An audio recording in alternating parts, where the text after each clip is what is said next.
Welcome to a podcast celebrating Scottish culture and entertainment, which is here to sing the praises of books, films, comedy, music, theatre, exhibitions, telly, poetry, and all that jazz. I'm Nicola Meehan. I'm an arts writer and broadcaster, and I'll give you the lowdown on what's coming up, what's happening now, what came before, and what we love, which is to say that every week I'm here to give you a kick up the arts. Now, before I go any further, just a reminder that a Kick Up the Arts is live in Aberdeen at Granite Noir Book Festival, where my guest will be the fab Dawn Steele. She's the star of Granite Harbour, Monarch of the Glen, Shetland and more. That is on the 23rd of February. It's a Sunday afternoon and we would love you to join us. We're doing another live recording at Glasgow's Glad Cafe on the 1st of March with award-winning writer Michael Pedersen. There's going to be live music there from Siobhan Wilson and Raveloe. And then the awesome David Keenan is going to be chatting about his new collection of music writing, Volcanic Tongue. That's at the Portobello Bookshop in Edinburgh, in Portobello, on the 27th of March. I would love you to join us for one of those dates, or all of them if you fancy. You can get tickets online. Anyway, on to this episode, and I'm thrilled to be joined by some of the team behind the Scottish-Palestinian collaboration Bethlehem Calling, which is an evening of stories, music and pipers, which is coming to Celtic Connections this weekend. It's based on the diaries of teenage girls who were encouraged by a teacher to write about their experiences of growing up in the West Bank during the Second Intifada, which were from the early to the mid-2000s. Some of those women are also revisited in this latest production of a show that was first staged by the pupils themselves, and there are also present-day testimonies from current students at the same school. The resulting musical, audio-visual and verbatim theatre show features artists like Paul Thompson, who's played by Franz Ferdinand, and theatre makers Ben Harrison, Zoe Hunter and Raida Ghazali. And that is not to mention audio-visual designer Dav Bernard, or indeed the spirit of the Palestinian Arab Orthodox Scout Pipers of Beit Jala. They formed 100 years ago. They were originally taught by Scots Guards, and their skirling will ring out across the performance despite several visa rejections this week. Bethlehem's Calling's at Glasgow Tramway this Saturday, but I snuck into rehearsals a couple of days ago. So before they headed home for the night, Raida, Zoe and Ben shed more light on the project and what it means to them, with special thanks to Raida, who had just touched down in Scotland only a few hours earlier. Maybe just if you can all say your names so I can hear your levels. You're the guest. No, I know, no pressure. You've just arrived. My God, you barely got here. And I'm Raida Ghazali. Oh my goodness. I'm Zoe Hunter. I'm Ben Harrison. I'm Raida Ghazali. Well, I guess, first of all, it's just lovely to see you here. Thank you for letting me sit in on some of the rehearsals today. And I'm wondering what it's like for you guys to finally be together in the one space and see something that's been happening for a very long time start to come together in the room. You let me in, Zoe, so you can go first. Thank you. It's incredibly exciting. Actually, I felt quite giddy today because this has been a long time coming, a long time in the planning, but we have such a really tiny amount of time together, actually physically together. For quite a long time it felt like it was a bit of a dream. Is it ever going to happen? Yeah. And the fact that I went to pick Raida up at the airport today, and actually seeing her in the flesh, sort of jumping up and down. And so there's that element to it. It feels really, really exciting because now it feels real. And now we finally got the three elements together. So this is a very much interdisciplinary piece. As you've been watching today, the AV projection that Dav Bernard's been creating is so much a part of the storytelling. Yeah. It's got layers and layers and layers of visual context. That support the music and the text, and seeing the three of them now merging together is like, oh, that crazy idea that you had, it might actually work. There might be something in this. I mean, I absolutely felt there were moments of magic within this room today, and absolutely what struck me was the way in which there is a real engagement between the AV, between the music, of course, within these girls' incredible testimonies and diary entries, but also the performances we're seeing on stage. Everything feels so inherently connected, and that just feels vital, especially at the moment, Ben. Oh, 100%. I mean, this is the first day it's felt even remotely connected. Right, I've been here with us as well. Quite. So how has it been for you? Because you can maybe take us back. You go way, way back with this particular story. You literally just landed. You arrived here. You were then told, hey, guess what? You're not even going home yet. You're going to sit in on this interview, for which thank you. But it's been you've been living with these stories and these voices for years and years now. Yeah, absolutely. I mean, as a Palestinian, it's like we can't go away from it anyway, because it keeps happening and the same voices keep just coming back. Unfortunately, it's like sad to say that, but it's is the truth. Yeah. Maybe it's a bit different here or there, but it's the same suffering, the same loss, the same. So it is. It is exciting to be here for sure, and to see things coming together. But also, I believe on the power of telling and the power of communicating, because we are here. Because I had this relation with Zoe. There's where it started. Because Zoe got to know Palestine 20 years ago. Through you. Through me. And a very simple, through theater. Through telling, through listening. And I think theater is about telling and listening. And maybe in this, because everybody's really working hard to make it, and they're really... maybe some of them also didn't know. They're just involved and they're giving everything they have. And like you said, you feel like it's the first day everybody's here, but everybody is so committed to make it happen in any way that maybe at least this is the hope that we have in humanity. You know, that there's still people believe that it's possible. It's possible to tell the story, and it's possible that there is people still want to listen and change.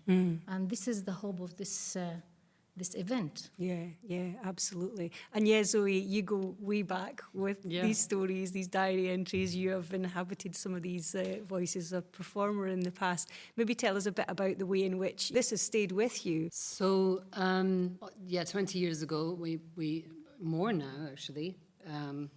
Time is frightening, right?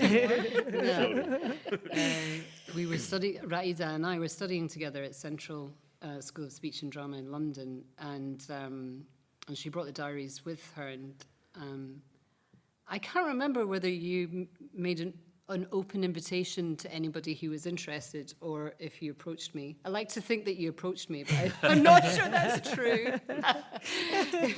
I'll tell myself that. But that was the diaries in their first form, and there's a book published of them, but I don't think the book existed at that point. It was just a big, massive pile of papers. Yes. She came with a suitcase full of diaries and went, "Hey, you want to make a verbatim theatre show with these?" And there's hundreds and hundreds of entries from these girls, and the sheer volume of them is mind-blowing, is powerful in itself. Obviously, we're just taking a select few. It feels like there should be almost another part of this project, which is like some sort of museum archive of the diaries. There's so many things that there could be. There is the book, but now we have the 2024 diaries. But yeah, originally Raida brought it to the table, and we worked together to collate them in some form. And at that point, it was a big experiment. We didn't really know what we wanted it to be. We just knew that it was about communicating the content. And we did it in various iterations with various numbers of young women involved. And at one point, it was just myself and one other girl, Berit. We did it at the Arcola, and we did it in Germany. We did it as part of the London International Festival of Theatre, various other places. And then we all went our different ways. We grew up. But Raida and I, we never grew apart. We always stayed friends, like very close friends, even though we were living, in different regions. We were not in the same country eventually, because Raida moved back to Palestine. She has a family now, and I was in London. I live in Glasgow now. But the reason it came back to me, to my mind, was that I was horrified by the fact that the narrative about Palestinian people was completely othering them, either as victims or as a whole nation of perpetrators, of people to be afraid of and not to trust. And it saddened me so much. I thought I need to do something about this. And what drove me was my friendship with one person, and it was Raida. And so this whole show, which has become much bigger than how it started, but it started because of a friendship between two people. And one happens to be from Scotland and one happens to be from Palestine. That personal aspect rings true throughout all of these stories as well, these testimonies, and the fact that, these viewpoints that we're seeing. At what point did you become involved or become aware, Ben? How far back do you... Zoe asked me, it must have been about, it was over a year ago now, I think, to come on board. And we'd worked together as colleagues and were friends. And probably about the same time that you were doing the diary project, I was going to the Arab world for the first time. But maybe a little later, 2003. So I've actually only recently been to Palestine. I nearly got stuck there in lockdown in Bethlehem. I was 5 days later, and I'd have improved my Arabic. But yes, I've worked with a lot of. This is the first time I'm working with Raida, but we have a lot of colleagues, shared colleagues in the West Bank. So I guess we must have talked. Yeah. And we were just aware that we were both very similar politics and interest. The idea, to go back to the sort of root of this, and the idea of being encouraged to write diary entries is fascinating, isn't it? Because there's a real immediacy there. There's a real sense of finding your own sense of expression and finding your voice and your viewpoint on your own terms. And it strikes me that at the heart of that, I feel like, is how vital it is and how powerful it is to have access to education. And, that seems very important to this, even now, even decades later. It's still crucial. One of the things the very first thing that we open with is the UN Convention on the Rights of the Child. Okay. And obviously the convention is very long and has lots of things that are listed, but we listed the main ones, and one of them is the right to education. And their education is interrupted repeatedly, and rather than being like, oh yeah, great, we get days off school, they had weeks and weeks of no school, and it impacted on their mental health so significantly that it's kind of stayed with them through their lives. And also the arbitrary notion of the curfew, where you might be getting ready to go to school. Okay, school starts at 7. Oh, we get to school. Oh no, they've announced curfew. We need to race back to our house. So it's bad enough being a teenager. It's destabilizing enough. Yeah. The actual hormones of a teenager. We add that instability in to everything else as well. That's a big theme of the diaries, I think. Yes, it's a big. Talking about it now, I'm just thinking that me personally, I lived that also. I lived it maybe a bit different, but the idea that when I was 15 also, I lived the first Intifada. Yeah. It was a bit different, but it's the same, because the schools were closing for like 6 months, opens a month, closing. So we didn't really go to school. We couldn't. And the only way to keep going was like the older ones teach the younger ones in the neighborhoods. Like I taught group of young kids that time, and we used to get papers from because there's no internet, nothing that time, so we used to get papers from the teachers, from their homes, so we can make homework, so we kind of keep going. So all that kept going, because this is the only way to keep feeling that you're not losing your future. Yeah. You're still like doing something. Of course, a lot of people didn't go back to school because it was like something broke there. Oh, it would be like a lockdown that we've all just lived through relatively recently. It could be imposed at any time, completely arbitrarily, over the last 70-odd years. I mean, it's just become It's the part same. of life. Of course, those ideas of curfew are mentioned and explored and reflected on within the diaries, but also in the earlier ones, as I understand it, in the original diaries, and certainly from some of the things that have been touched on this afternoon. There is also the feeling, Zoe, that these are teenage girls, and certainly first time around, you get references to the Backstreet Boys, you get references in these ideas of, teenage gossip and hopes for the future rung out as well. And my goodness, kids should have a right to all of that, including just having a right to gossip about boy bands. That's absolutely, it's a vital part of it. When you revisited the original women who wrote the diaries, and also when you maybe started realising with the more recent diaries what was coming through, was there a change in tone? Is something different? Absolutely. Right. So November, we approached Raida and asked Raida if she could approach the school and see if we could access 2024 diaries. And she sent them through. It was a whole batch of them, all handwritten. And I shared them with Ben. And it was almost unsaid to begin with, but both of us realised, Ben in Edinburgh and me in Glasgow, reading these diaries, that the tone had shifted so far, kind of on it's not a downward spiral, but it was definitely a downward trend, because they can't visualize their own future. They're trying to.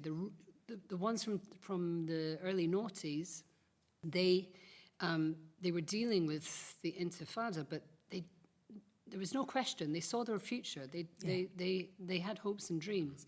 Whereas the girls now, they want to have hopes and dreams, but they're struggling to grasp onto it. They cannot see their own future, and so that means that they're a lot darker as a result, because it gives them an edge of having a voice of, I don't know, like 20, 30 years older than their age. They sound like they've been written by somebody who's in their 40s. They sound almost like they've been written by war veterans. And that was not They're the overall tone the first time around. And these girls are 16. Yeah. They go to a Catholic school in Bethlehem. They're teenagers. And then with the girls who are now women who wrote the original diaries, for them it's been a very interesting exercise indeed to look back. And both of them had said that the diary project that they did with their teacher, with Susie and Raida coming to go and to workshop with them and direct them, because the very, very first version of this show, which is really important to say, was done by the girls themselves in their own school. So that's a really important thing to remember. We are, whatever version Bethlehem now calling, it was Diaries 2025, it's like version 8.9, who knows, but they look back at themselves then, and they hardly recognise those people in one respect, but the diary project made, both of them say it, Hala and Myrna both say it, made them who they are. One of them is now a musician, and Myrna became a theatre maker. She's a director and an actress, and we had a call with her the other day, and she said it's because of this project. Wow, okay. It affected her whole life. Yeah. That was a very odd experience, because I have actually mentored Myrna in Bethlehem. Really? And then when I got the diary, I was flicking through the diary. Exactly. That's not a very common name. But maybe not a common name to me. And I did the dates. I thought, oh my God, that was 20 years ago. It must be the same person. Oh, that's absolutely incredible. Yeah, I it was. love that. Yeah, those bizarre. connections. Yeah. And it is so much about connections with the past, with these voices. but again, the different artistic disciplines which seem to really, really embrace each other and engage with each other on the stage. Can you tell us a little bit, Ben, about getting everyone else involved? We'll come to the performers themselves because there were 3 absolutely stunning voices which I saw in the room, but to speak about the sort of musical element first, Paul and Lewis were in today, and I know that's just a fraction of what's going to be there at the tramway, but I could really get a sense of it, you know, and I loved, they were talking at one point, and Paul was like, I want to play that Lebanese beat sped up that sounds like jungle, you know. Nothing's by accident here, right? Everything seems very, very invested in the history, the place, and absolutely the music should ring out with that as well. Absolutely. I mean, and Paul's very carefully put together the supergroup, as we call them. Yeah, they are as well. There's a wonderful Lebanese percussionist, Firas, who's joining us, wasn't here today. And actually having him in the group is very, very important. Okay. Using a lot of samples and, you know, rooting it in both Western and Arab styles of music. And Paul was very, I mean, something that Zoe often says in interviews, I think we're worth saying, is that Paul was very active in the kind of the pro-Palestinian movement, and it was really bands that led the way after October the 7th. Yeah, sure. And I think that was your instinct, wasn't it? That you went to music first as a way of getting it on, and because it's. I mean, God knows why at this point, but you know, even now, it's a political hot potato for theatres, and the musicians have really shown us. With something like Celtic Connections, what's great is the remit, if you like, or the definition of music or Celtic or whatever is broad, so you can have theatre, you can have storytelling. And also the pipers, I mean, the fact that there have been Scottish Arab fusion style pipers in Bethlehem since 1924. I mean, isn't this absolutely wonderful? Tell us a little bit more about this connection, I felt a bit of an ignoramus because I've been there 4 times. I had no idea there was There are celebrations that we have them on the streets. On the streets, playing and stuff. And then Zoe called me and said, "You never guessed what I've discovered in the city next to the city the girls come from." This has been very long established. This is my city. Right, So that was great serendipity, and I imagine that's really what unlocked Celtic Connections, because of course that's truly in the spirit of pitching musical international collaboration. Yeah, quite. Yeah, pitching the idea to Donald Shaw, that really kind of that brought it home for him. He went, yes, yeah, completely. This makes total sense. It's exceptional in that, in like so many of these stories, it's almost like, why didn't we know this? And why haven't they been to Celtic Connections before? It's such a perfect encapsulation of so many different things. And the fact that the history weaves and the connections weave within and among all of us is lovely. And it was in your city, Reid, and this is where the kind of piping legacy was rich. Yeah, absolutely. I mean, I think the whole idea of connect the whole show with the music, it makes it more for people who doesn't know, or you know, we are aiming for people who don't know, not that they know, you know, people who know about Palestine or listen. Of course, it's great to have them, but we want new people. We want new people to start thinking about what's happening, and music brings people. Theater have a different energy. People go to theater, but not everybody, but really young people loves music. They go to music, and if we can get those people to come and listen to this, even just because of the music, it's fine. Yeah. Because in the end, we're getting the people, which is great. Yeah. Why not? That's absolutely true. Listen, get them however you can. You're so right. If you're bringing people together, that collective aspect, that communal aspect, if you're thinking about things, if you are looking for hope, and you're listening to stories, and the fact that these are such personal expressions from these incredible girls and women, that's vital. But it can do all that, and it can just be a banging tune as well. You're absolutely right. You know, it sounded like a club in here. Yes. I know. It felt like I was clubbing. I mean, honestly, the music sounded absolutely terrific. And tell me about the women who are voicing these diaries, because honestly, even today, I was like, they were speaking to me on the way out, and I was like, can't look at you. I'm in awe. Who's all there, Well, Ben? we did, it's just a very rigorous casting process. We went for about 160 submissions. We met with 30, and we recalled 15 and cast 3. And I think it is down to being really rigorous with that. Yeah. And I remember I had a wobbly moment in early November. I emailed you, I think, thinking, but shouldn't they all be Arab women? Okay. And then you answered very cleverly that it's absolutely not. One of them has Arab heritage, but that's really the spirit of the piece, isn't it? That they look like, and that was that your response to Ben? It's about that people see themselves in the stories. You know, you could be anybody. It could happen to anybody. Yeah. We want the people to understand, the audience, that doesn't matter who you are. In the end, this could happen to you because they are just normal girls who dreaming school and families. And if this happened to those girls, what stopped it to happen to you later? I mean, the world is so small now. Things is so small. Nothing is far away. Yeah. So if not the whole world wake up for all this violence, it comes to him. Violence just spread. And unfortunately, it is. I mean, to make peace is much more harder than violence, because violence is reacting, and peace is thinking, and people don't want to think; they just react. And theatre tell you to think. These the three young women, Yolanda Mitchell and Hannah Greer and Aisha Laval, they've got a really strong dynamic together. It's quite exciting to watch them. And very quickly, even though they are doing so many different diaries from so many different people, there's a personality that comes through with the style of the diary choice that you've given certain actors. You get almost a character that comes through, even though they come from lots of different voices. Yeah.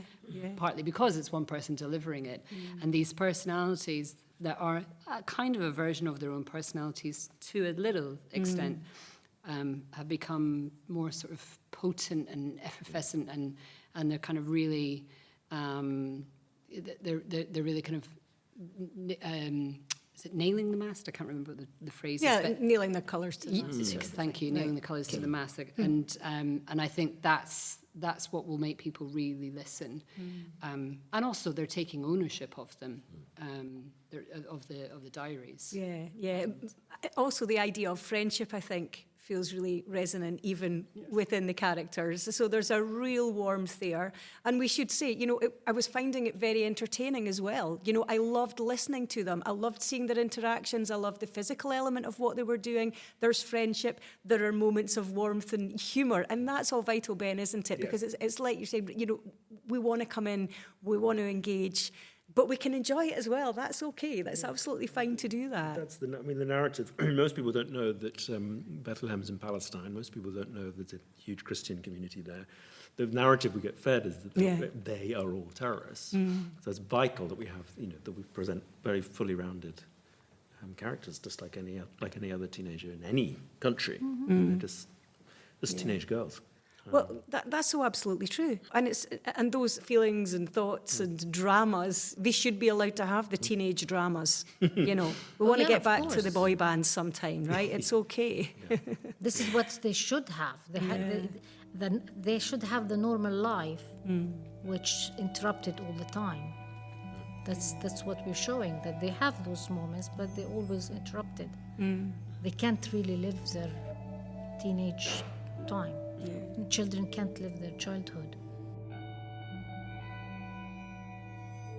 I do love that, you're speaking about the production, absolutely with hope that people will come and they'll engage and they'll think about this, but the idea of also these human relationships and friendships, the fact that it comes back to the two of you meeting, I just absolutely love that you struck a chord and here we are all these years later. So how and when did you first meet? Do you remember? We were put on a project together. Yeah. Oh, you were forced together. Forced together. Right has been telling me what to do for 21 years at least. My God. And now she's telling me what to do. Come on. And can I say you were masterful with the actors as well? So I was getting PTSD. It's all because I have been directed by Raida a few times. Oh, so the memory. No, she's fantastic. But yeah, we met when we were students together, and I think more than one project, completely different. One was a very physical piece. Yeah, 2 or 3 at least. I don't know. I think the first one was with the high heels, no? Yeah. oh, Yeah, I remember it. Yeah. that's a way to remember anything. It was the one with the high heels. Yeah, and I don't like wearing high heels. I think maybe she realised that and put me in high heels. You put them in higher ones. You'll need to be higher. It's not right. Take me out my comfort zone. Yeah. Yeah, I mean, we were so different people coming from so many places in this course. And that time, I basically came out of the Second Intifada into this, in a way, I felt like, that's it, I have to take a break, because I was making theater in the Second Intifada and with my company, and we were, I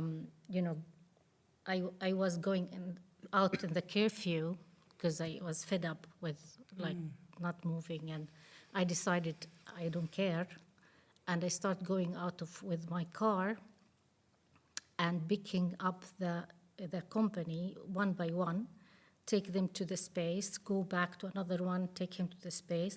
So if tank comes and they killed us, we're not all killed. That was the strategy. And I did it all the time, basically running through small streets, hiding if I hear something, that kind of life. So we did theater and in that time, because our theater was bombed also. Really?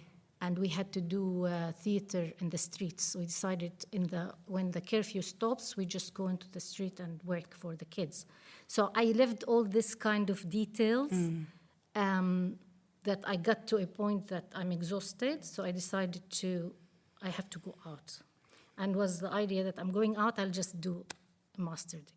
It's like, whatever. just to have a real break and be somewhere else. Just giving yourself a break doing and masters. This is how I was I did the master degree because I needed that kind of break. And friends helped me. Young Vic helped me. Royal Court Theatre helped me. Because I didn't have scholarship that time. Even they helped me to do it. So I was there in this course with all this young. They were much younger than me. With those young collective artists who they didn't know anything about Palestine. Okay. So it was like I was between things, trying to do things with the students, making friendship, doing stuff. So I started making stuff with everybody. And this is how we got to do things. I got to do things with the students. And now I'm still in contact with a few. Yeah, that connection again is still kind there. Of thing. You said the world is smaller, the world is getting smaller, and even just talking to you, it's been so clear that that's the case. The fact that, Ben, you even then end up mentoring one of the voices from the diaries is just unbelievable, but also it is about always sort of looking out there and speaking to people and looking out for people. So again, I just love the fact that we're going to all be together in the tramway on Saturday. Easy for me to say, by the way. I get to swan out of here and then just come back on Saturday and the magic's going to happen. You guys have got another good few days of rehearsals, but it's going to be great, right? You're looking forward to it. I mean, you must be really excited because it's just another incarnation of this project that you in particular go back and back and back with. Absolutely. I think everybody is happy that this is happening. It's important for so many people to feel that people cares. People want to work for this. And it's for the girls themselves is also very strong. That the new girls in the school. I mean, when I went to get their diaries with their teacher, and they said they gave me the diaries, and they said thank you for doing it. But you have just arrived in the country, so I'm going to let you go and get a cup of tea now and maybe some more of those lovely dates behind you. I said to myself I might even allow myself a date as a little reward. Please do. Listen, thank you so much for chatting. I'm really excited, and, you know, it's been brilliant to speak to you all, and good luck with the rest of the rehearsals, and I'll get to just swan along on Saturday and everything's going to be superb. I've no doubt. Thank you. Thank you. Thank you, Nicola. Thank you. Appreciate it. The lovely Raida Ghazali, Zoe Hunter and Ben Harrison chatting about Bethlehem Calling, which is at Glasgow Tramway as part of Celtic Connections on Saturday, January the 25th. And speaking of Celtic Connections, don't forget that the Bluebells are at the Barrowlands on the 1st of February. You can hear my chat with Bobby Bluebell and Skin from Hipsway on an earlier episode of A Kick Up the Arts. Bobby even wrote us a theme song. There's also an episode with Karine Polwart and Sue Lee, who've got various wonderful Celtic Connections shows. And if you're free on the 30th of January, I'm chairing the launch of Gary West's book on the brilliant Martin Bennett, and then I'm hosting Creeping Bent's musical and bookish shindig at Oranmore. If you're after another podcast recommendation, the fantastic Somewhere For Us has a lovely chat with Kim Carney, another Celtic Connections favourite, and it is always worth a listen.